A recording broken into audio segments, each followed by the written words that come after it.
Welcome into A to Z Sports Prime Time on this Sunday, August the 17th. It's good to be back in Nashville, Tennessee. It's been a while since we've been able to do one of these shows, and we have a couple of preseason sample size to talk about here tonight. We're going to dive into Cameron Ward and the performance that he has put together in the last couple of games and how that marries with your level of expectation from what you should be seeing from this quarterback at this point in time. We will hear from Brian Callahan on the subject matter. We also will take your reaction, your grades to what you saw from Cameron Ward in Atlanta and discuss and decide whether we're actually seeing major growth from the quarterback at this point in time. Share the broadcast around on Facebook, YouTube, Twitter, and on Twitch. Wherever you are spending your time with us, we would appreciate you sharing the show. If you are hanging out on Twitter, please retweet it in the bottom right-hand corner of your screen. Facebook Live, you can share. You can share now to public. That's in the bottom left. And on YouTube and on Twitch, like the video and subscribe to the channel. Tell a friend to do just the same. So, was a good 10-day road trip. I only did 9 of the 10 days. I must admit, I did come back for a day and tap out in the middle of that Tampa to Atlanta exchange. But I think that there were I think it was of value in the ways that they were looking to see how this team could come together, coalesce, face adversity. And I know, Atlanta is a 30-minute flight from where they spend the vast majority of their time, but it's in principle on the road, in hotel rooms, working through these things, going out to dinner with guys, being around each other constantly as much as you would your own family at that point. Now, there's a lot of different things that we saw in the preseason game, but the thing that is most important to discuss is Cameron Ward, the progress of him, the offensive line, the offense around him, and we saw him with a couple of different pieces and parts in the middle of this game on Friday night. So we'll dive into that together. Welcome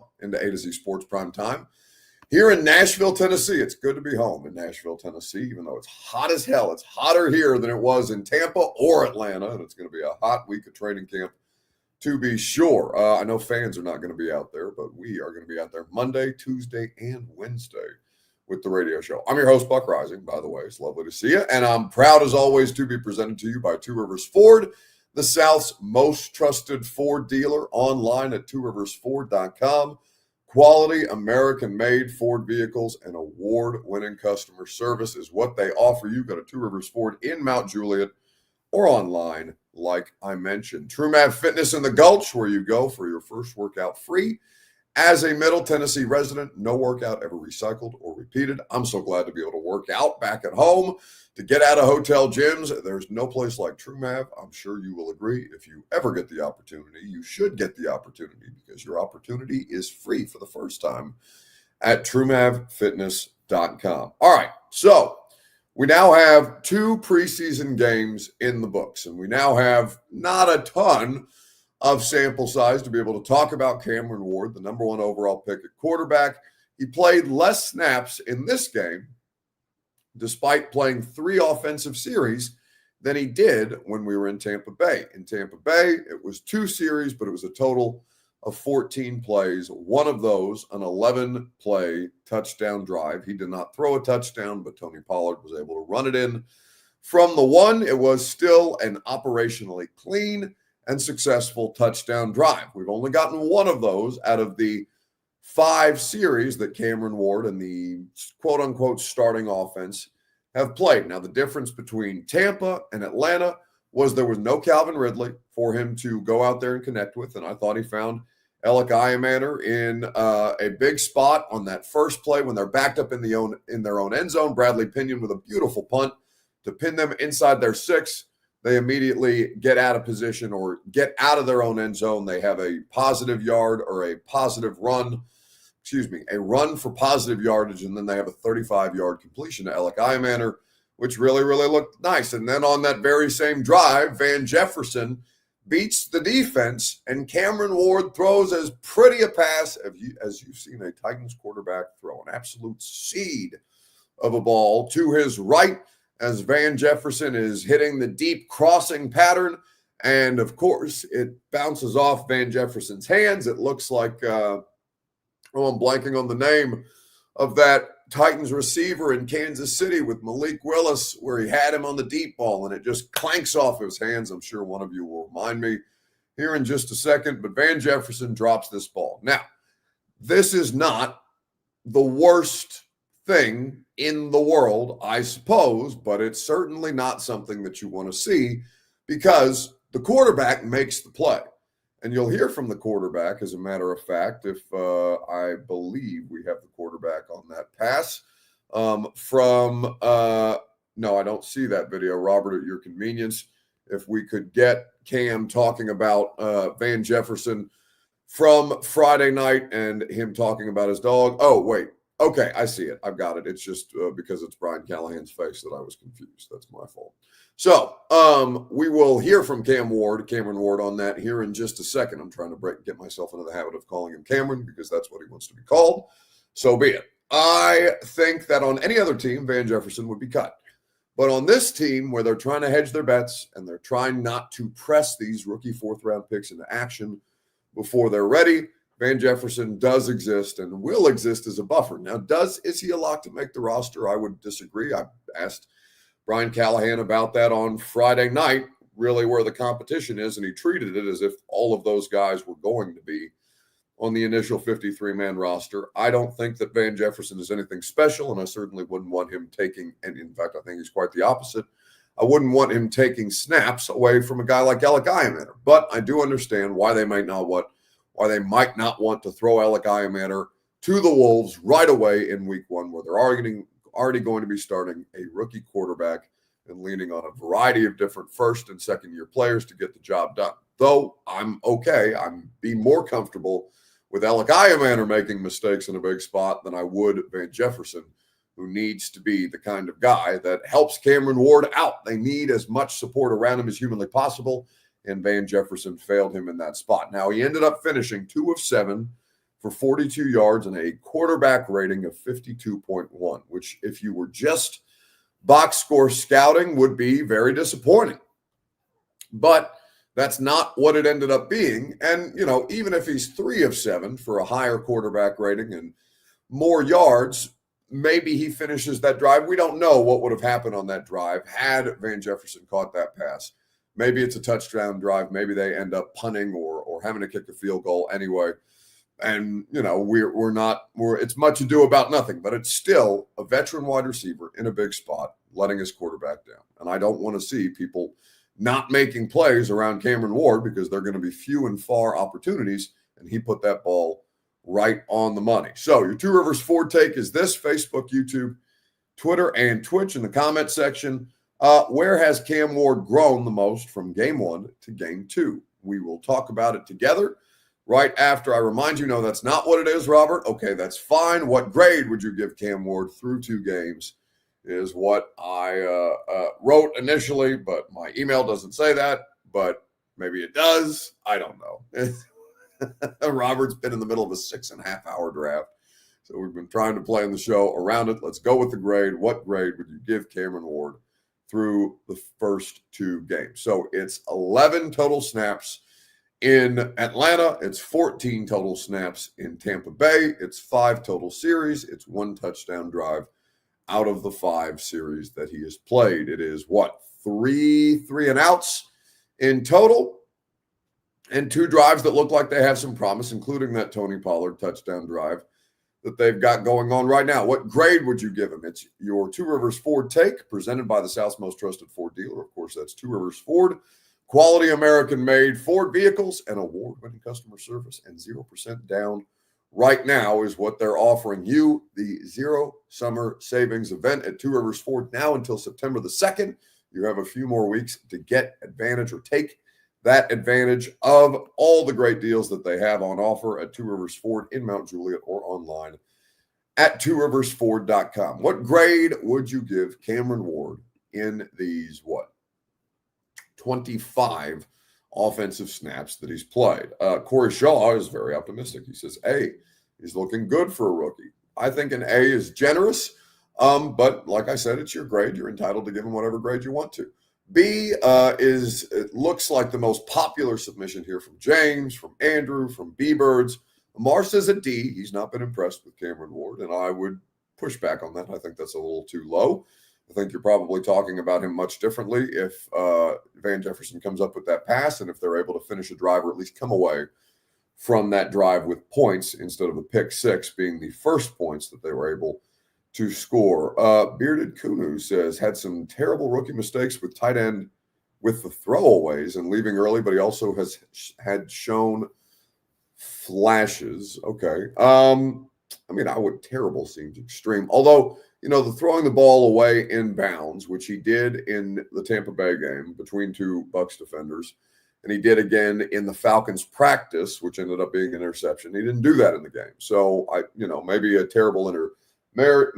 terrible could have potentially put himself in a terrible position, but didn't. I mean, at least made the correction, or that's not a situation that came up in the second game because he has, certainly he's at least acting or saying that he is not going to or doing his best to not make the same mistakes twice. Mike Bell says, everybody remember, we have a comparison for terrible quarterback play. Yeah, Will Levis was terrible last year. I haven't seen anything that is Will Levis level terrible from Cameron Ward just yet. Favorite and least favorite parts of your trip? Can't pick the 90-second clip limit, says Brandon. Maybe we'll answer that. That's less important. But first, let's hear from Cameron Ward, or rather, let's hear from Brian Callahan on how he would grade Cameron Ward. This was yesterday's press conference after we all got back from Atlanta. How would you grade performance, now through 2 preseason games? Yeah. Yeah, I'm very encouraged. I mean, that ball he threw that got dropped was an unbelievable throw. He's shown all the things that we need to see from an operations standpoint. Certainly the penalties put us in some unfavorable down and distances. Would have liked to have stayed on the field, obviously, and move the ball a little bit. But the holding and a false start on a third and short, that put us into a third and longer, not ideal, but that's really not on him. Those are things that we got to do better around him. But everything about Cam as far as handling the operation, being in the stadium, 2 road environments, all that's great. A really good start for him, and then we got one more chance to come play at home and get ready to go. He was pretty critical of how we practiced on Tuesday. Just how have you seen him respond after some of that first adversity, and what is it about him that's making him stand out? He's a really tough kid mentally. All right, so that question, I thought it was about Cameron. It was about Alec Iamander from Nick Suss there, and that was Friday night's press conference. I misspoke, as opposed to yesterday's press conference. So that's Brian Callahan talking about the rookie quarterback and the work that he's putting in. And I'm going to give him a grade that I would give him would probably be, I'll say a B. I think a B is fair. I could go B minus. I probably wouldn't go any lower than B minus right now, because not only is he making plays that are there to be made, not only is he pushing the ball down the field, not only is he learning from his mistakes, and there will be other mistakes that he makes throughout the course of the season. He's not going to be perfect, God knows.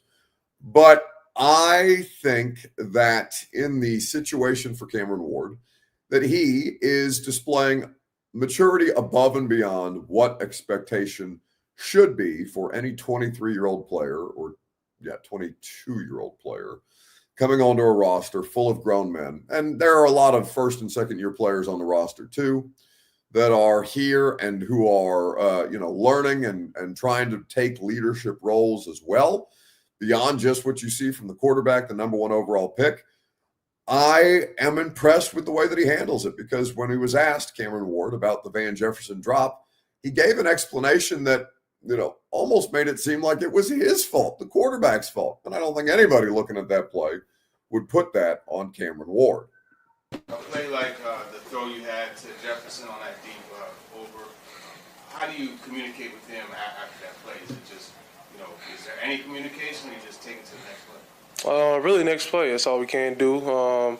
If I need to throw the ball better, or if he thought, I let him too far out in front, or if he just thought, he dropped the ball. So at the end of the day, it's on both of us. We got to make that play. It's better happen now than, come season time. What did he say Not much, just I got you. I really came up to him, see how the ball was. He thought it was a little bit out of front, so I just got to put it on his chest next time. How do you feel like the 10-day stretch went from the practices to the That's crazy that Van Jefferson would be comfortable providing feedback on that throw after dropping that ball. I thought that was pretty funny.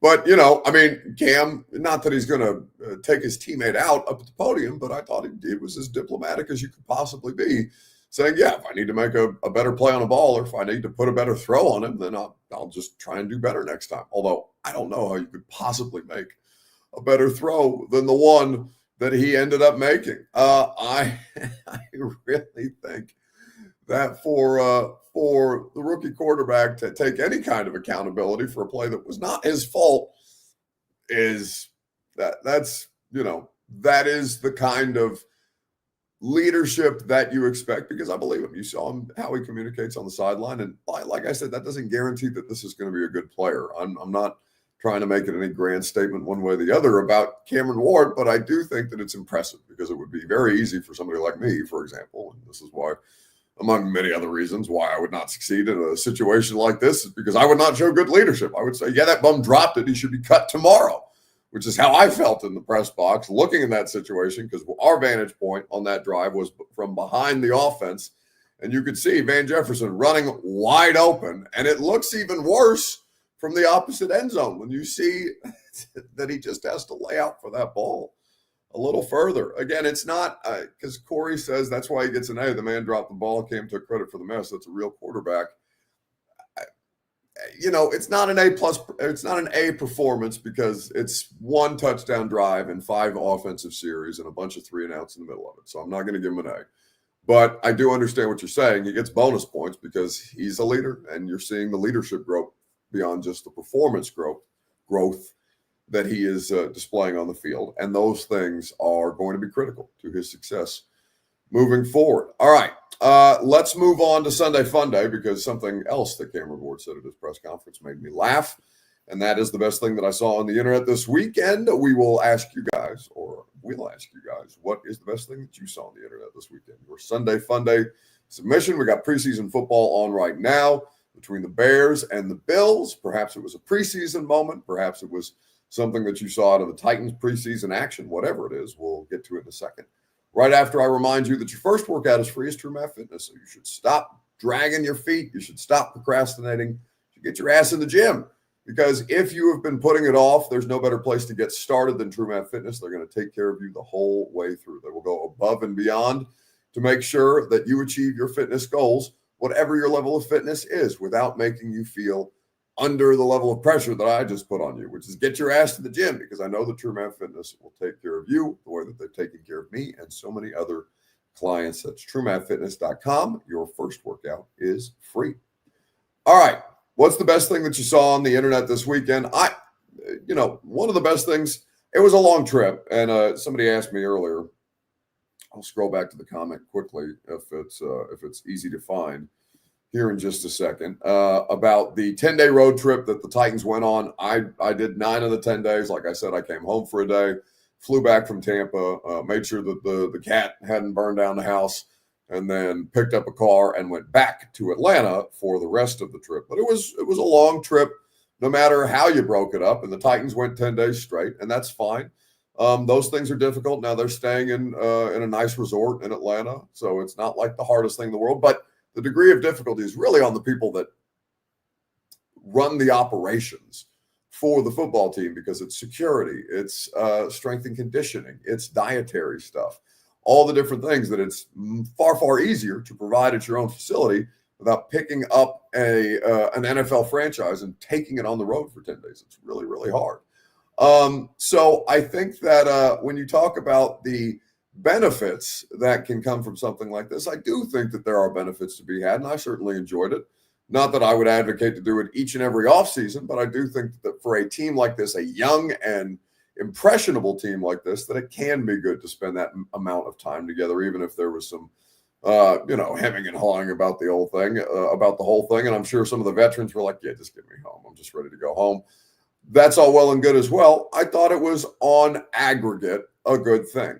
The best part of the trip, somebody asked me, I think it was Brandon, Earlier, I can't find the comment, but either way, Brandon asked me what my favorite part of that trip was. Honestly, just being around people.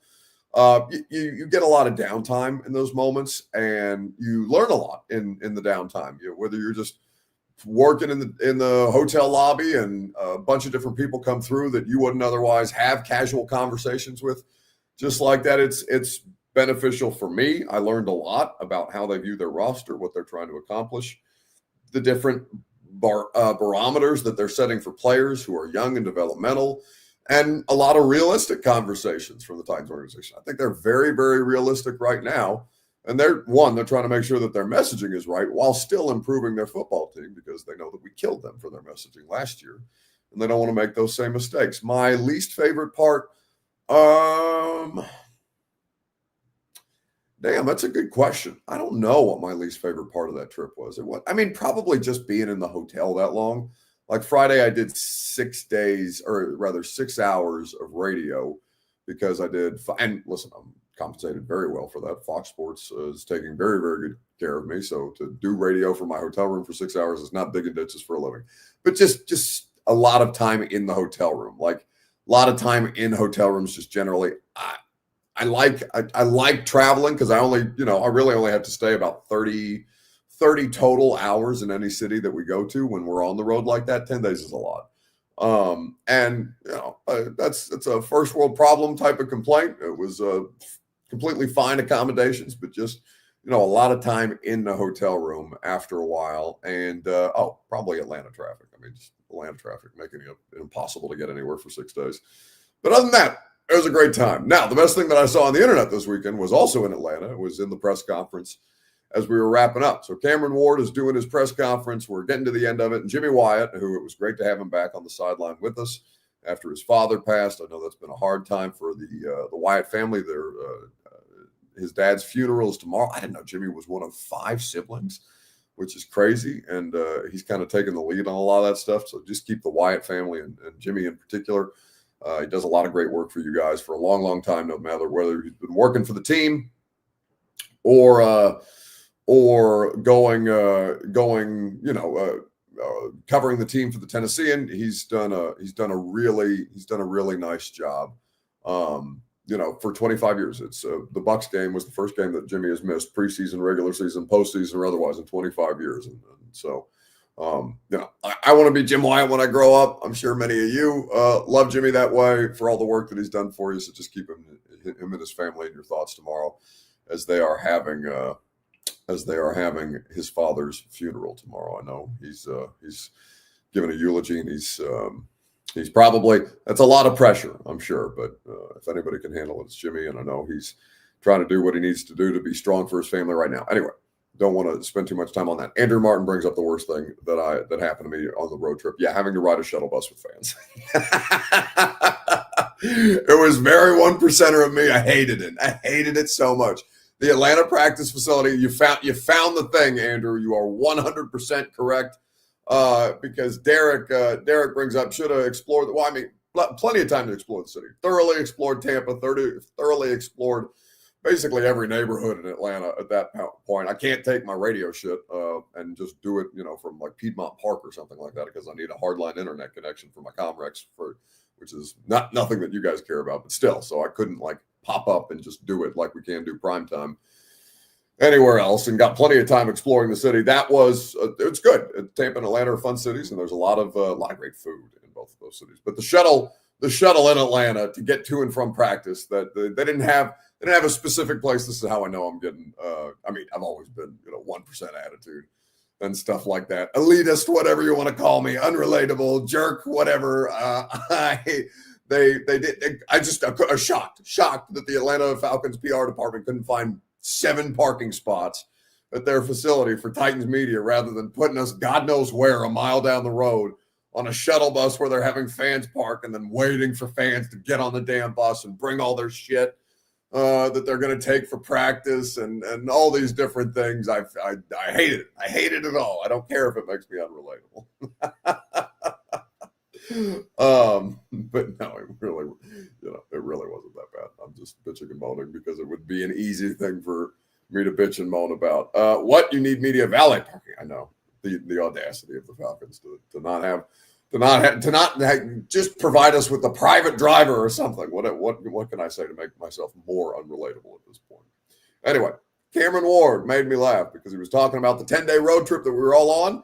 And like many of us who are on this road trip, Cameron Ward has a dog who has been alone or with supervision that is not its owner for 10 days. And he had a pretty funny line when Jimmy Wyatt asked him about that at the end of the press conference on Friday night. Kept your dog while you were away, and I'm looking forward to seeing him. I'm ready to see my man Chop. I ain't seen him in a minute. He been bad as hell at the crib, tearing stuff up, but he gonna have an ass whooping when I get back. Finish up that John Cena movie this morning. You sound like a 55-year-old man. You sound like an unk up there, old head. He's gonna have an ass whipping when I get back. Now I don't know if Wyatt knew that just before the game in the locker room. Apparently, what I was told was Cameron was watching the dog on the Ring camera tear the shit out of something or whatever camera he has in his house to like keep an eye on the dog while he's out of town and things like that. I'm sure he had somebody checking in on the dog.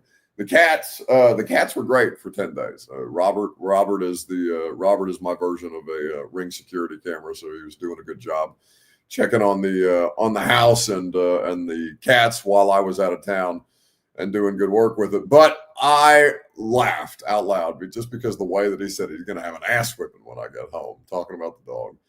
I got a kick out of that. And so, hopefully everything in Cameron Ward's house, whether it be an apartment or a house right now, isn't torn to shit because he got a Rottweiler. And I'm sure those things, if they set their mind to tearing something up, they get it done.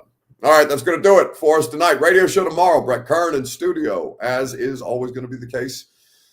On Mondays and Fridays, we're having a great time with all the different guests. We'll have Ben Jones on the radio show this week, Jason Fitz, Nate Washington, Robert, Lucas, and me. We'll all be back together and have a great time. We're going to be home. We're home now, or I'm home now until September the 6th when we all take off for Denver. And there's many more training camp practices between now and then for us to cover. Radio show back out at training camp practice, Robert, if I'm not mistaken, tomorrow morning. So we will. Lucas and me will be there. Actually, I'm here right now. I'm about to set up. They're making us get here super early. So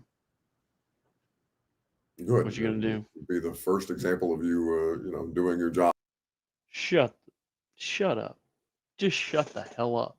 All this talking. Talk. Shut the hell up. He's crotchety because he's been in the middle of a 6.5 hour, what is it, Dynasty League, Keeper League? What is this league? Tell people that you're probably more relatable than me on these things.